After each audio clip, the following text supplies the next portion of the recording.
Bismillahirrahmanirrahim. Alhamdulillahi rabbil alamin.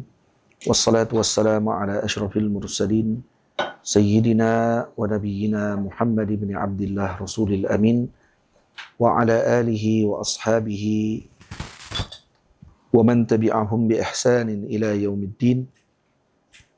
Subhanaka la ilma lana illa ma 'allamtana innaka antal alimul hakim. Rabbi syrah li sadri wa yassir li amri wahlul 'uqdatam min lisani yafqahu qawli.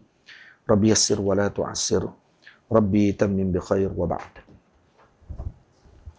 Qala al-musannifu rahimahullahu ta'ala wa nafa'ana bi 'ulumihi wa 'ulumi masyayikhina fid darain amin ya rabbal alamin.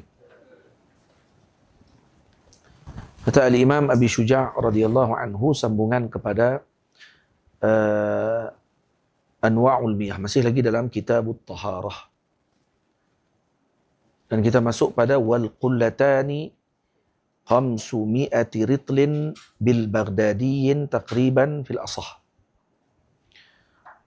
Wal qullatani, kata Syekh, kenapa kesinambungan daripada perbincangan berkenaan dengan pembahagian air yang dibahagikan air kepada 4 bahagian secara tafsil dan 3 bahagian secara ijmal, iaitu tahir, mutahhir, tahir ghairu mutahhir dan najis, ma'un najis. Kalau dibahagi secara perinci, tahir mutahhir ini terbahagi kepada 2. Tahir mutahhir ghairu makruh, tahir mutahhir makruh.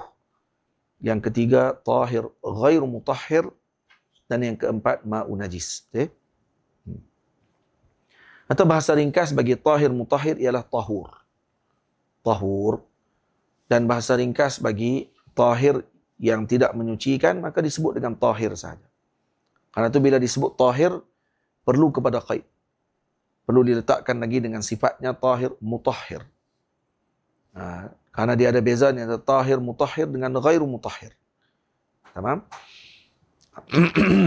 Dan kemudian pada perbincangan ma'un najis, kita sebut wa huwa alladhi hallat fihi najasatun, yakni yang ma'un najis ni ialah air yang hallat fihi najasah, yang najis masuk ke dalamnya. Yang najis masuk ke dalam air tersebut. Dan air ini terbahagi kepada 2. Ini najis ni, ma'un najis ini terbahagi kepada 2. Wa huwa duna qullatain aw kana qullataini fataghayyar. Iaitu qalil dikira sebagai sedikit. Bila air ini dikira sedikit, an yakuna aqalla min qullatain, iaitu kalau air tadi kurang daripada 2 kolah. Jadi bahasa fiqh, bahasa syarak, kalau kita sebut air ini sedikit, maknanya bukan dilihat pada kamiyah, pada orang panggil apa, minta maaf, bukan kamiyah, bukan dilihat pada bentuk air tadi berada di dalam apa. Contohnya air dalam cawan dikira sedikit, kalau dalam timba dikira banyak. Tak, bukan itu. Air sedikit atau banyak dilihat pada yang ditentukan oleh syarak. Tamam? Kenapa? Karena penentuan sedikit atau banyak ni menentukan sama ada air tadi menjadi suci atau masih boleh suci ataupun telah menjadi mutanajjis, yang menyebabkan sebahagian perkara yang memerlukan pada penyucian tidak boleh dilaksanakan. Seperti wuduk dan seumpama dengannya, maka ianya akan menyebabkan berlaku masalah. Baik. Jadi air terbahagi, dalam syarak terbahagi kepada 2, air sedikit dan air banyak. Sedikit maknanya ialah yang kurang daripada 2 kolah. Manakala banyak ialah 2 kolah dan lebih. 2 kolah dan lebih. Ingatlah bahasa syarak, bahasa fiqh kena disebut dengan detail. Jadi yang pertama apa dia? Air yang sedikit, iaitu kurang daripada 2 kolah. Maksudnya kurang daripada 2 kolah. Kalau banyak, 2 kolah dan ke atas. 2 kolah dan lebih, maka itu dikira air yang banyak. Dan air yang kurang daripada 2 kolah. Faham? Yang kurang daripada 2 kolah, bimujarrad, dengan sekadar masuk padanya najis, maka air tadi akan bertukar menjadi ma'u najis. Masuk sahaja najis ke dalamnya, jadi ma'u najis. Boleh faham? Manakala air yang kurang, yang lebih daripada 2 kolah pula, ia perlu ditentukan terlebih dahulu, perlu dilihat terlebih dahulu, adakah berlaku perubahan ataupun tidak. Kalau berlaku perubahan pada air, maka barulah dikira air tersebut najis. Kalau tidak berlaku perubahan, maka air tadi kekal dengan suci. Maksudnya tengok perubahan tadi pada sudut warnanya, baunya ataupun rasanya. Gitu. Baik. Maka Syekh bila disebut tentang duna qullatain, maksudnya kalau air tadi kurang pada 2 kolah masuk padanya najis, maka air tadi akan jadi mutanajis. Kalau 2 kolah dan ke atas, maka perlu dilihat sama ada berubah ataupun tidak. Maka timbul persoalan. Apa dia qullatan? Apakah yang dimaksudkan dengan 2 kolah tersebut? Lalu Syekh pun syarah, wal qullatani 500 ritlin bil Baghdadi takriban. Tamam? Iaitu air qullatani ialah 500 ritlin bil Baghdadi, dengan ritlun Baghdadi, dengan kiraan ritlun Baghdadi. Takriban, secara hampir. Tamam? Fil asah, mengikut pandangan yang asah. Baik, ritlun Baghdadi ini bersamaan dengan berapa gram? 1 ritlun Baghdadi bersamaan dengan 382.5 gram. 382.5 gram. Ini 1 ritlun. Jadi qullatan ialah bersamaan dengan 500 ritlun Baghdadi. Jadi kalau dikali 382.5 gram kali dengan 500, maka jawapannya ialah 191.250. Nah, sebahagian kitab sebut 192.857 gram. Jadi takriban, hampir. 191.2 dengan 192.8 tadi, hampir, takriban. Jadi beza dalam 200 gram. Ada takriban. Tamam? Jadi kalau air tersebut mencapai wazn, timbangan air tersebut, liter air tersebut, iaitu 191 kilogram, yang ini bersamaan dengan 191 liter. Kerana kilogram dengan liter sama, hampir. Maka ia dikira sebagai banyak, dan kalau tidak mencapai kedudukan tersebut ataupun timbangan tadi, maka ianya dikira sebagai sedikit. Maksudnya kalau 190 liter, 190 liter atau 189 liter, maka hadza dikira sebagai sedikit. Masih dikira sedikit, dan kalau masuk saja najis ke dalamnya, maka air tadi menjadi mutanajis. Boleh? Gitu. Baik. Itu kiraan dengan liter. Baik, kalau dikira dengan kiraan muka'ab, dengan kiraan persegi. Berapa kiraannya? Kiraannya ialah zira' wa rub'u tulan wa ardan wa umqan. Jadi kiraan dia berapa? Kita ukurkan dengan kiraan zira', iaitu kiraannya zira' wa rub'. Zira' wa rub' sama dengan berapa? Panjang zira' wa rub'. Dia kena sebut dulu bahasa fuqaha dulu. Kalau kita terus sebut dalam sentimeter, yang pertama, tidak akan ada malakah fiqhiyah bagi penuntut ilmu yang membaca kitab-kitab turas. Kesilapan kalau kita terus sebutkan dengan bentuk liter. Kononnya tak mau sebut dah hak bentuk zaman dulu. Kata zaman dulu sebut 500 ritlin. Zaman dah tak guna dah 500 ritlin ni. Dia kata sebut terus dengan liter lagi senang. Tak. Sebut dulu yang disebut oleh para fuqaha, kemudian baru ditukarkan kepada bentuk liter. Jangan ditinggalkan terus. Karena ini akan menyebabkan penuntut ilmu turas, penuntut ilmu dalam ilmu Islam, ketika mempelajari tadi, dia ketika baca kitab lain pula nanti dia akan jadi keliru. Maka perlu dilihat pada ijtihad ulama yang dulu ketika mereka bahaskan masalah tersebut. Jadi khamsu mi'ati ritlin bil Baghdadi, dia ada beza antara ritlun Baghdadi berbeza dengan ritlun Misri, berbeza dengan ritlun daripada Makki, daripada Makkah dan seumpama dengan. Semua di sini dipakai dengan kiraan Baghdad. Khamsu mi'ati ritlin bil Baghdadi. Boleh. Jadi kalau kiraan dengan muka'ab, dengan kiraan berbentuk 4 segi. Contohnya kalau orang ni nak buat orang panggil apa? Tempat wuduk. Kolah dia tu dia nak buat besar mana? Sekurang-kurang untuk dapat 2 kolah ialah panjangnya mesti zira' wa ruba'.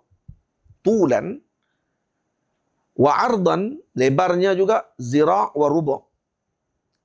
Satu hasta dan 1/1/4 hasta. 1/1/4 hasta panjang, 1/1/4 hasta lebar, dan 1/1/4 hasta dalam. Jadi dia mesti macam tu. 1/1/4 lebar, panjang, 1/1/4 hasta lebar, 1/1/4 hasta dalam. Itu muka'ab dalam bentuk 4 persegi. Baik, zira' wa rubu' bersamaan dengan berapa? 1 zira' bersamaan dengan 60 cm. Dan rubu' zira' bersamaan dengan 15 cm. Jadi 60 campur 15 cm jadi 75 cm. Bukan besar mana pun. Tak besar mana pun. 75 cm tak besar mana pun. Ada pembaris? Siapa ada pembaris? Mana pembaris? Mana pembaris?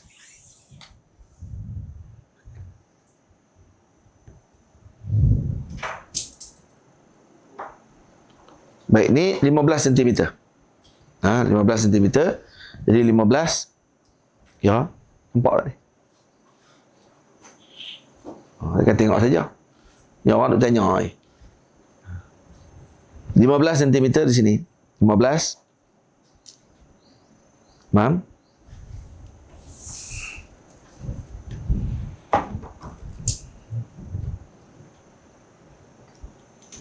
Ni 15 cm. Ni satu pembaris kecil 15 cm ni, tak ada pembaris panjang sikit, tak ada. Tak apalah. 15 30 cm. 15 45 cm. 15 60 cm. 15 75 cm. Jadi maksudnya 75 cm ni besar ni. Ni panjang. Lebarnya juga 75 cm. Kira berapa? 15. Angkatlah semua tu.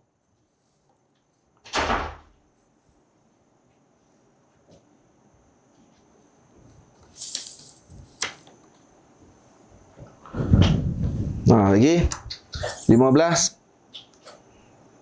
Berapa dah? 45. 15 60. 15. Ni lebih sikit ni. Jadi ni sini sini. Dan kemudian dalam dia pun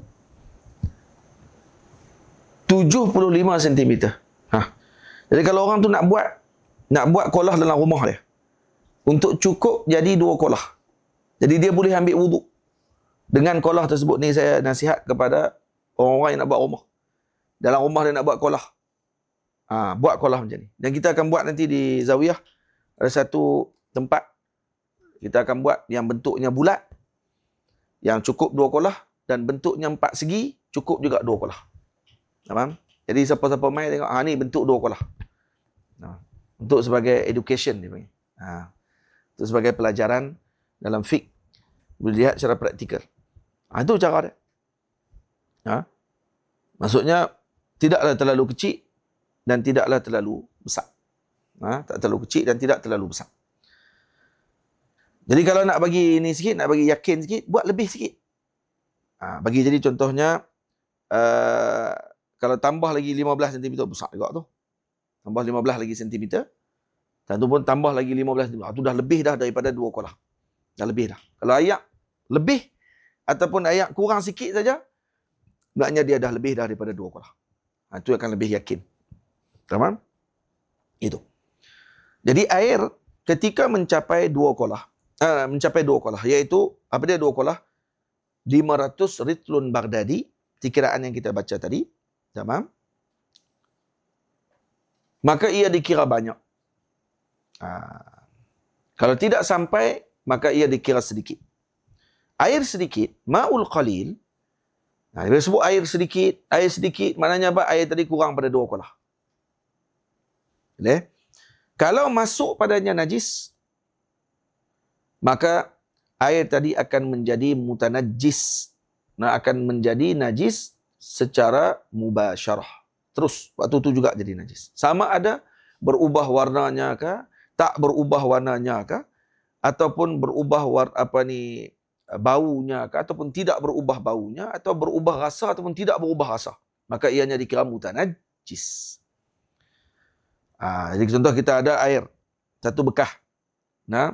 Yang bekah tadi boleh masuk 20 kilo air. 20 kilo. 20 liter air. Masuk padanya qatrah baul. Setitik saja air kencing masuk ke dalam tu. Tup, masuk air kencing ke dalam tu. Maka apa yang berlaku? Maka ketika tersebut, kita dapati air tadi tidak berubah sedikit pun. Dah setitik. Air 20 liter. Masuk setitik. Apa yang nak jadi? Yang tak jadi apa? Dikacau. Bau, tak ada bau air kencing. Kalau warna, tidak berlaku perubahan warna. Kalau rasa pun, tidak akan bau, tak rasa air kencing. Rasa dia air, masih air lagi. Macam mana hukum dia pada ketika tersebut? Hukumnya ialah najis. Mak tadi jadi najis, walau tidak berubah sekalipun. Karena kaedah menyebut, innal ma'a alladhi lam yablugh qullatain, air yang tidak mencapai 2 kolah,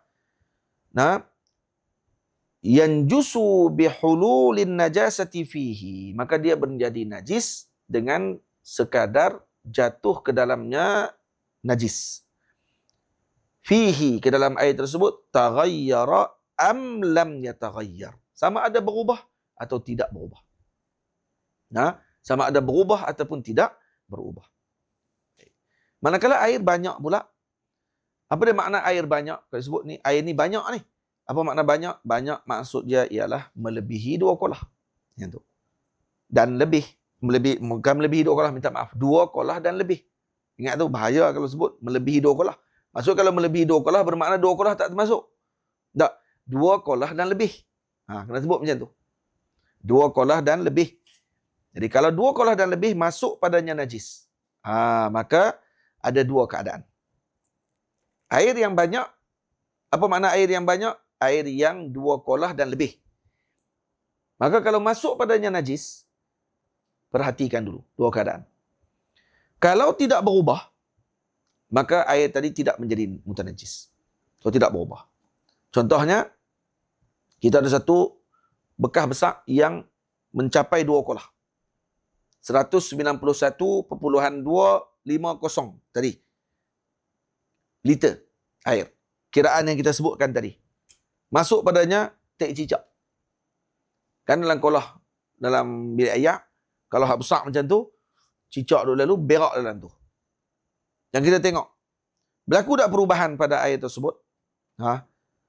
Air dia bau, warna dia berubah ke tidak? Warnanya tidak berubah. Baik, kalau kita rasa air tadi berlaku tak perubahan pada air tersebut dengan rasanya jadi, orang panggil apa, tidak lagi jadi rasa air, tidak juga. Dan kita bau air tadi pun masih lagi bau air. Maka pada ketika tersebut, kita hukumkan bahawa air tersebut masih lagi suci dan menyucikan. Tapi kalau berlaku perubahan, maka ia jadi mutanajjis. Gitu. Boleh faham? Jadi tidak disyaratkan setiap perubahan tadi berlaku. Mesti berlaku perubahan pada warna, perubahan pada rasa, perubahan pada bau. Tidak semestinya. Cukup dengan salah satu daripada perkara tersebut berubah saja sudah dikira air tadi berubah. Contohnya berlaku perubahan pada warnanya sahaja. Atau berlaku perubahan hanya pada baunya sahaja. Atau berlaku perubahan pada rasanya sahaja. Maka ketika tersebut, barulah dikira sebagai berlaku perubahan. Jadi kita kena faham benda itu dengan baik. Jadi cukup dengan salah satu itu saja. Bukan mesti bergabung ketiga-tiga perubahan. Cukup salah satu daripada warna ataupun rasa ataupun bau. Sudah memadai untuk dihukumkan air tersebut sebagai berubah. Ataupun tidak. Boleh? Ada beberapa tambihat. Beberapa perkara yang perlu diberi perhatian. Sebelum kita masuk pada perbahasan juludul maitati wa azmiha wa sya'riha. Berkenaan dengan kulit binatang, berkenaan dengan tulang binatang dan berkaitan dengan bulu binatang. Nanti kita akan bincang tersebut. Sebelum itu kita tambih dulu berkenaan dengan masail air yang telah kita bincang dalam kelas-kelas pengajian yang lalu. Pertama, tambihat pertama. Kita sebutkan bahawa air yang tahur. Bila sebut tahur maknanya apa dia? Tahir, mutahhir. Jadi air yang tahur, yang suci dan menyucikan ini, kalau bercampur dengan yang suci, dia bercampur dengan sesuatu yang suci. Dan kemudian berlaku perubahan yang sedikit. Berlaku perubahan yang sedikit. Maka tidaklah menjadi masalah dan ia masih kekal sebagai ma' tahur. Tamam? Dan kalau dia berubah dengan perubahan yang banyak, masuk benda yang air asalnya tahur. Kemudian masuk padanya benda tahir, benda suci. Dan kemudian berlaku perubahan yang banyak pada air tersebut, maka air tadi menjadi tahir, tidak lagi menjadi tahur. Itu ingat. Boleh? Manakala najis, pada najis pula, air yang suci dan menyucikan. Ini tahur. Sebab tu bahasa fiqh ni kadang kena kekalkan. Kan kita dah bahas tadi, air ada tahur, ada tahir dan ada najis. Tahur, selesai. Air tahir, mutahhir. Tahir maknanya tahir ghairu mutahhir. Kita dah bahas dulu. Tahur maknanya tahir, mutahhir. Apa dia maknanya? Tahir fi nafsihi, mutahhirun li ghairih. Suci pada dirinya, menyucikan yang lain. Boleh? Kalau tahir pula, tahir fi nafsihi, ghair mutahhir li ghairih.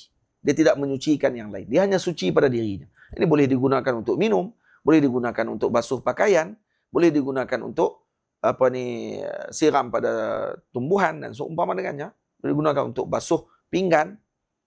Cuma tidak boleh digunakan untuk menyucikan sesuatu. Seperti menghilangkan najis dan juga mengangkat hadas. Itu tak boleh. Itu masuk tahir. Tapi kalau najis habis tu ya. Dalam maupun najis. Tak boleh buat apa. Jadi air najis, kalau berkenaan dengan najis pula. Kalau air yang suci dan menyucikan, tahur, masuk padanya najis, dan berlaku perubahan pada air tersebut, maka ianya dikira najis. Sama ada perubahan tadi sedikit ataupun banyak. Jadi, dan juga dilihat balik kepada kolah ataupun dua kolah ataupun tidaklah. Baik. Kenapa najis ini berlaku demikian? Kan tadi masuk benda yang suci, dilihat dulu berubah ke tidak berubah. Kalau air yang suci dan menyucikan, dan air tadi sedikit contohnya, masuk padanya tahir, kalau tengok dulu banyak ke sikit. Kalau banyak berubah, maka dia jadi tahir saja, tidak mutahhir. Tetapi kalau dia sedikit saja perubahan, dia masih tahur. Tapi kalau air tadi tahur tapi sedikit, masuk padanya najis, berubah ke tak berubah, dikira najis. Kenapa? Kerana kata ulama, annan najasah amruha ghaliz. Karena najis ini urusannya berat. Berbeza dengan tahir. Berbeza dengan benda yang suci yang masuk. Seperti teh, seperti za'faran dan seumpama dengannya. Itu yang pertama. Perkara kedua yang perlu diberi tambih, yang diberi perhatian, tidak ada perbezaan pada perubahan dengan yang suci, Nabi Tahir, tidak ada perbezaan pada perubahan dengan yang suci, dengan Tahir, baina an yakuna miqdarul ma'i qullatain aw duna qullatain. Jadi tidak ada perbezaan. Kalau perubahannya dengan yang suci, sama ada miqdar ataupun kadar air tersebut 2 kolah ataupun kurang daripada 2 kolah. Tamam? Karena yang dilihat ialah pada perubahan. Sedikit ataupun banyak. Bukan dilihat pada qullatain. Dilihat sedikit ataupun banyak. Contoh. Kita ada air yang mencapai 100 kolah. 100 kolah. Bukan 2 kolah ni. 100 kolah. Dan kemudian berubah dengan sabun. Masuk sabun, dia jadi berubah. Ayak tadi jadi sabun. Kita rasa tak jadi ayak dah. Dia jadi sabun. Tamam? Maka pada waktu tersebut dikira apa? Dikira tahir ghair mutahhir. Walau 100 kolah sekalipun. Sebabkan kerana dia dah berlaku perubahan dengan yang suci tadi, maka ianya dikira sebagai air, bukan air suci lagi, dan menyucikan, tapi dikira suci sahaja, tapi tidak menyucikan. Dikira sabun. Faham? Itu. Jadi itu kalau perubahan dengan tahir, tidak ada beza sama ada ianya pada miqdar air tadi ataupun seumpama dengannya. Jadi kalau takut orang kata air yang 2 kolah, takut dia faham tadi. Ma'un najis, kalau masuk padanya najis, dan berlaku perubahan pada air tersebut, barulah air tadi dikira najis. Syekh tak sebut pun suci. Hak suci tak sebut pun. Maknanya, dipaham daripada sini, seolah ada orang macam tu. Dipaham daripada matan, bahawa perubahan tadi hanya terkesan pada najis sahaja. Kalau masuk padanya tahir, kalau kata 2 kolah, dan ke atas, maka kalau berubah sekalipun, kalau tahir, tidak masalah. Yang masalah ketika berlaku masuknya najis. Baru berlaku masalah, kata dia. Tak. Ini perlu tambih. Hatta benda yang tahir sekalipun. Kalau berlaku perubahan, walau 100 kolah sekalipun, maka perubahan tadi dengan perkara yang suci seperti sabun. Maka dia bertukar jadi sabun semuanya. Maka itu tidak dikira air lagi, dikira sabun. Maka waktu itu jadi apa? Jadi tahir ghair mutahhir. Dia suci tetapi tidak menyucikan. Dia suci tetapi tidak menyucikan. Jadi sebab tu kalau orang basuh pakaian yang najis dengan sabun sahaja semata-mata tanpa masuk air, maka itu tidak menyucikan sama sekali. Malah lebih buruk lagi, dia akan menajiskan seluruhnya pula lagi. Boleh? Dengan tu kena dibilah balik dengan air yang air mutlak. Baik. Perkara ketiga yang perlu tambih, air kalau kalau tanajjasa, kalau berlaku najis, maksudnya berlaku penajisan pada air tersebut, maka dia akan menajiskan air yang lain. Ingat tu, air ketika dia menjadi najis, maka dia bukan hanya sekadar dia saja najis, dia menajiskan juga air yang lain. Itu. Jadi kalau kita contohnya ada tiga bekas air. Air tadi semuanya air yang mutlak. 3 bekas air mutlak. Bekas pertama ada 50 ritlun Baghdadi. 50 ritl. Bekas kedua pula ada 100 ritl. Faham? Dan kemudian bekas yang ketiga ada 450 ritl. 450 ritlun. Bekas pertama 50 ritlun. Bekas kedua 100 ritlun. Bekas ketiga 450 ritlun. Baik, ketiga-tiga bekas tadi mencapai dak 2 kolah ataupun tidak? Tak dia asing. Tak capai lah.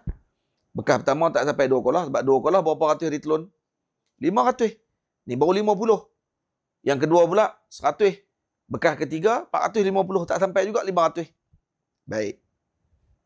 jatuh dalam bekah yang pertama, bekah yang 50 ritlun tadi ni jatuh najis. Jatuh ayak kencing setitik. Maka ayak tadi jadi apa? Semuanya jadi mutanajis. Jadi kita ambil setitik sahaja daripada ayak yang mutanajis tadi, bawa masuk dalam bekah yang kedua pula. Bukan ambil semua. Ambil setitik saja bawa masuk dalam ayak yang kedua. Maka ayak kedua hak 100 ritlun tu jadi apa? Jadi mutanajis semuanya.